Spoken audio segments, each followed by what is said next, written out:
Back at it again with the Mobius Dickus. Chapter 24, The Advocate.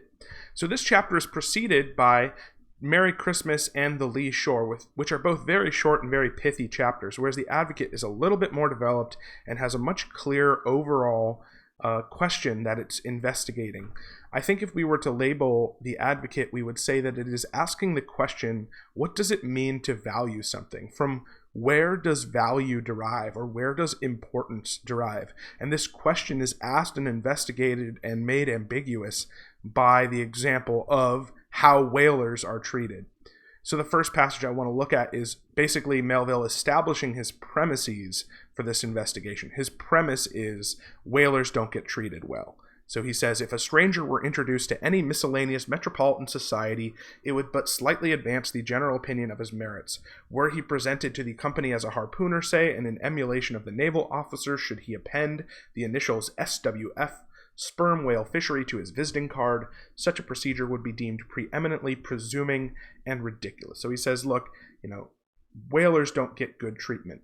But as we move through the chapter, he's going to look at various different ways that you can establish value, and he will complicate them all by saying, look, whalers don't get good treatment even based on this standard, which seems to complicate that standard as being the way that society derives value.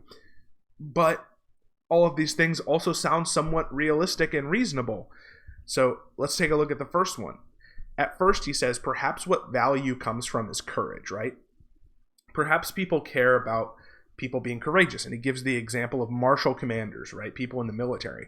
But then he says, but even granting the charge in question to be true, what disordered slippery decks of a whale ship are comparable to the unspeakable carrion of those battlefields from which so many soldiers return to drink in all their ladies' plaudits, which is a praise? And if the idea of peril so much enhances the popular conceit of the soldier's profession, let me assure ye that many a veteran who freely marched up to a battery would quickly recoil at the apparition of the sperm whale's vast tail fanning into eddies the air over his head. For what are the comprehensible terrors of man compared with this interlinked terrors and wonders of God? So the first standard, value as derived from courage, is complicated by Melville saying, well, that can't be how it works, because whalers deal with way more terrifying stuff than soldiers do, so that can't work. He then transitions to this next passage where he considers, well, perhaps value comes from economic concerns, right? Maybe people care about people or place importance simply on how much money you can make. But then he complicates that again when he says, why did the Dutch in De Witt's time have admirals of their whaling fleets? Why did Louis XVI of France, at his own personal expense, fit out whaling ships from Dunkirk and politely invite to that town some score or two of families from our own island of Nantucket? Why did Britain between the years 1750 and 1788 pay to her whalemen in bounties upwards of £1,000,000? And lastly, how comes it that we whalemen of America now outnumber all the rest of the banded whalemen in the world, sail a navy of upwards of 700 vessels, manned by 18,000 men, yearly consuming $4 million, the ship's worth at the time of sailing $20 million, and every year importing into our harbors a well-reaped harvest of $7 million? How comes all this if there not be something puissant in whaling?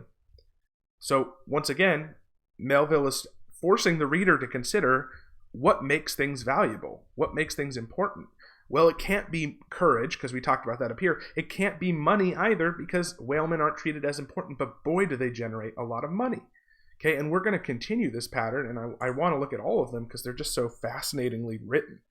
Here's the next one, where he says perhaps being a discoverer, perhaps being an inventor is what makes you cool, right? Like the Da Vinci's of the world, the Steve Jobs of the world. But of course, he's going to deconstruct that too. He says, they may celebrate as they will the heroes of exploring expeditions, your cooks, your crews and sterns, but I say that scores of anonymous captains have sailed out of Nantucket that were great and greater than your cook or your crews and stern. For in their succorless empty-handedness they in the heathenish sharked waters, and by the beaches of unrecorded javelin islands, battled with virgin wonders and terrors that Cook with all his marines and muskets would not willingly have dared. All that has made such a flourish in the old South Sea voyages, these things were but the lifetime commonplaces of our heroic Nantucketers.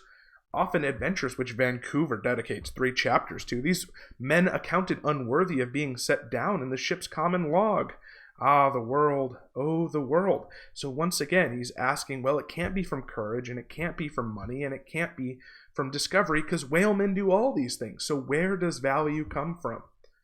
The next example he'll give on the next page is that perhaps value comes from artistic ability, right?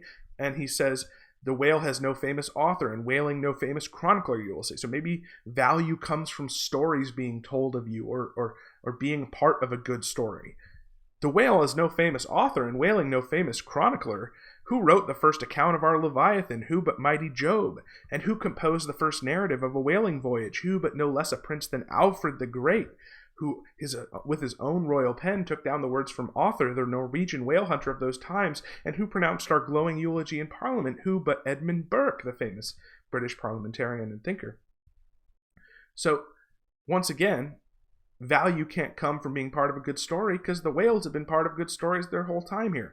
By the way, I don't think we can fail to note that this is clearly a winking meta-commentary by Melville that he hopes to be even a better author and a better chronicler of whaling than either Job or Alfred the Great or Edmund Burke, right? It's a little bit of a wink wink, like, what do you mean we haven't had a good chronicler? I'm right here.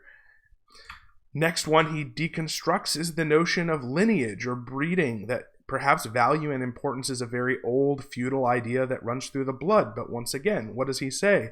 No good blood in their veins? They have something better than royal blood there. The grandmother of Benjamin Franklin was Mary Morrill, afterwards by marriage Mary Folger, one of the old settlers of Nantucket and the ancestress to a long line of Folgers and harpooneers, all kith and kin to noble Benjamin, this day darting the barbed iron from one side of the world to the other. So, okay, we get the point. Melville is deconstructing the assumptions people have around what makes things valuable. And in classic Melvillian fashion, he doesn't answer the question. He just raises it. He tosses out all of this complication, and then he just lets you marinate in it and ask, what the heck is the answer here? What does make something important? The last passage I want to go over here is simply a kind of, again to me, very funny meta-commentary by the end of the chapter, which I could read more, but I'll sum it down to one sentence. I prospectively ascribe all the honor and the glory to whaling, for a whale ship was my Yale College and my Harvard. To me, this is a meta-commentary that says this book is going to take a huge jump now that we're on the actual boat in terms of density and learning, in terms of the quality and quantity of its ideas. If you can read Moby Dick, it will essentially be as difficult or as challenging or as enlightening as going to a very good school like a Yale or a Harvard. And I find it pretty funny that Melville was willing to do this stuff, and I also find it very intriguing that all the way back in 1851, this guy was already on his game about being metacognitive and being self-aware in ways that we discussed in chapter 1 with, Call Me Ishmael, etc., etc. So, really interesting chapter about the question of value. Asks more questions than it answers, but nevertheless, I find it a fun, whaling-centered, very abstract discussion. Okay, that one's in the books. See you guys in the next chapter.